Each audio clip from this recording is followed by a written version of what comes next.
हाशमी साहब, एक उम्र भर का एक जमा पूंजी रही है ना, और एक मेहनत रही है। अब आजाद हैसियत में भी आप लड़ें, जो कि आई बिलीव लड़ना चाहिए, मगर वजह टिकट ना मिलना ही होगी, या पार्टी का बयानिया जो है उससे पार्टी का पीछे हट जाना?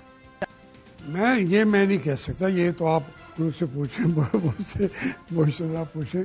अभी दौर आगे आ रहा है ना, अभी तो इलेक्शन, अल्लाह करे इलेक्शन हो जाए इंशाल्लाह। मैं तो समझता हूँ कि इलेक्शन भी ये तारीखें तो हम दे रहे हैं, लेकिन इन इंतखाबात के इनेकाद के लिए अभी बहुत ज़्यादा जो है रुकावटें हैं, मुश्किलात हैं। पाकिस्तान में इलेक्शन इतनी आसानी से नहीं होते, और जो आता है फिर उनकी भी मजबूरियां बन जाती हैं, 10 साल रहने की भी बन जाती हैं। कभी कहते हैं कि जी हम पाकिस्तान की मईशत को, आप खुद सोचें कि हम यहाँ बैठे महसूस कर रहे हैं कि डॉलर रोजाना गिर रहा है, पाकिस्तान की मईशत में बेहतरी आ रही है, तो फिर हम चीखेंगे नहीं जी ये वैसे भी आ सकता है। लोग कहेंगे यार अब तुम चुप कर जाओ, हमारा काम जो था, चीजें जो थी वो तो चल रही हैं। तो मैं उसके अंदर जमहूरियत के लिए जंग लड़ना, ये बिल्कुल पुल सराज की तलवार की एक धार पे चलना पड़ता है।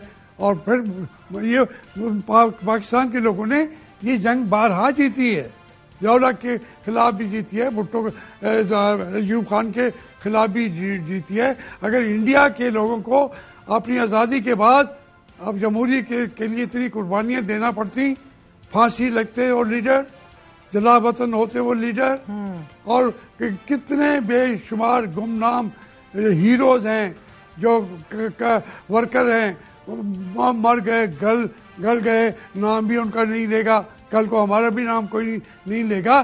तो लेकिन पाकिस्तान के लोगों ने हमेशा, जब वोट को कहा गया है, उन्होंने एक फैसला किया है और उसको पहुंचाने के लिए फिर कुर्बानियां भी दे दी हैं। तो इसलिए यहाँ जमहूरियत का रास्ता तो रुकता नहीं है, लेकिन उसको कहेंगे इतना आसानी से रास्ता बन जाएगा, आई हैव डाउट। मगर सर ये अब मुश्किल तरीन हालात में जमहूरियत पसंद आप बने रहें, डटे रहें, खड़े रहें, आप अपने आप को ना कहें बागी, हम तो समझते हैं सर, और इन ए गुड वे, लेकिन नवाज शरीफ साहब को लाडले का खिताब दिया जा रहा है। आपने कहा मुझे गिला तो रहेगा मियां साहब से, क्या गिला है आपको स्पेसिफिकली उनसे, ये इसी लकब के हवाले से?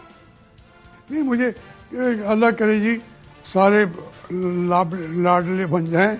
मुझे सिर्फ ये गिला है कि पार्टियों को एहसास करना चाहिए, वो सामने देखें दीवार पर लिखा हुआ। मैं अभी यहाँ जहाँ बैठा हूँ उसमें मेरे जो सामने यहाँ घास खोदने वाले लोग हैं, यहाँ नाइयों के मोहल्ले हैं, यहाँ कुम्हारों के मोहल्ले हैं, वो औरतें जब घास खोद रही होती हैं, वो मैं उनको कहता हूँ कि देखो मैं तुम्हें कुछ नहीं कहूँगा, वोट किसको दोगे? वो कहती हैं जी जहाँ आप कहेंगे। मैंने कहा नहीं, मैं तुम्हारा पीर भी हूँ, बताओ, और ना मैं बद्दुआ दूंगा अगर सच्ची ना बात बताई। तो वो कहते हैं जी तो हम तो देंगे उन्हीं को, जिसका नाम ना आप ले सकती हैं न मैं ले सकता हूँ। वो कहते हैं हम तो उन्हीं को देंगे, फिर क्या करेंगे? अच्छा, और अब यानी कि ठीक है, मगर सर नजरियाती सियासत तो फिर दफन ही हो गई ना, ये तो सब इक्तदार के हसूल की अब काविश है। मैंने सारी जिंदगी देखा, फिर उसमें मैंने बखुदा 1964 में मैं अपने साथ घर के थाने के अंदर बैठा था, 8वीं जमात का तालिब था। भुट्टो के खिलाफ कोई यूनिवर्सिटी ऑर्डिनेंस के नाम पे तालिब इल्म उस वक्त जुलूस निकाल रहे थे, मैं उसी रास्ते पे चलता रहा हूँ। मुझे यकीन है कि वो मंजिल तो कभी नजर भी नहीं आई आज तक, लेकिन कोई ना कोई रास्ता निकल जाएगा।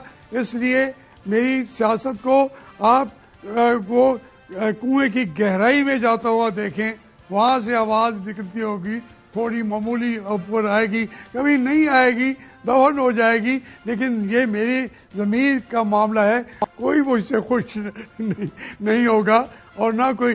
میں تو کہتا یہ ہوں کہ پاکستان کو ووٹ کی بنیاد پر بنا تھا اور ووٹ کو آپ نے اس کی ہم نے بہت توہین کی ہے.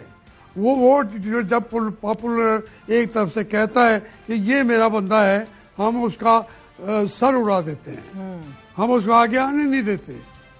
اچھا ہے برا ہے، میں نے کبھی نہیں کہا کہ میں اس کی تعریف کروں جی یہ ولی اللہ ہے. میں ان ولیوں کے ساتھ رہتے رہتے شاید وہ تو ولی اللہ تھے، کچھ خامی مجھ میں تھی کہ میں ان ولیوں کی درگاہ سے اٹھ کے باہر آ گیا. یہ ساری پارٹیوں کے اندر میرا آج نہیں، میں تو ایوب خان سے مل کے یہ رونا رو کے آیا تھا اسلام آباد میں، اپنے گھر میں بیٹھ رہا تھا، وہ تو دیکھ رہا تھا. دیکھو میں مشرقی پاکستان میں گیا تو خدا گواہ ہے میرے سامنے بنگالیوں کی لاشیں دریا کے اندر سڑ رہی تھی، اور وہاں ان کو کتے اور گدھے ان کے آنتیں چھین کے کھا رہی تھی. تو میں اس دور میں مجھے کیا ضرورت تھی، میں مشرقی پاکستان کے حالات میں جا کے ٹھیک کر لوں گا، لیکن خواہش تھی کیا ان کو بتائیں کہ یار ان کے ڈھاکہ کے اندر سائیکل چلا کے بتائیں ہم آپ کے ساتھ ہیں. تو وہ تو ہم کب تک یہ ڈرامے کرتے رہیں گے. لوگ سمجھتے ہیں کہ پاکستان ہمیں اپنے ساتھ رکھنا نہیں چاہتا اس خطے میں بھی.